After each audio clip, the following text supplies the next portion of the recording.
आम आदमी पार्टीचे सर्वोच्च नेते माननीय अरविंद केजरीवालजी, त्यांचे सहकारी मनीष सिसोदियाजी, संजय सिंगजी आणि पक्षाचे वरिष्ठ नेते या सगळ्यांना केंद्र सरकारच्या माध्यमातून, केंद्र सरकारच्या दबावाखाली ईडीच्या माध्यमातून, एक्साईज डिपार्टमेंटच्या माध्यमातून सातत्यानं तथाकथित दारू घोटाळ्याच्या प्रकरणामध्ये अडकवण्याचा प्रयत्न केला.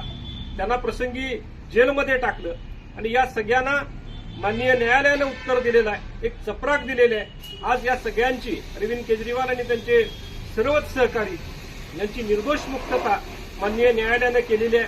मला त्याच्याबद्दल न्यायालयाच्या या निर्णयाचं स्वागतच करायचं आहे आणि मला सांगायचं आहे की तुम्ही आम्हाला कितीही दाबण्याचा प्रयत्न करा, आम्ही घुसळून पुन्हा कट्टर इमानदार पार्टी म्हणून या संपूर्ण देशासमोर जायचा आम्ही प्रयत्न करू, प्रयत्न केलेला आहे आणि प्रयत्न करत राहणार. मला यानिमित्त सांगायचं आहे, सत्य परेशान हो सकता है लेकिन पराजित नहीं हो सकता. हा आजचा कोर्टाचा निर्णय म्हणजे मोदी सरकारच्या, अमित शहांच्या दबावाच्या राजकारणाला एक मोठी चपराक आहे असं म्हणलं तरी काय हरकत नाही. जय हिंद.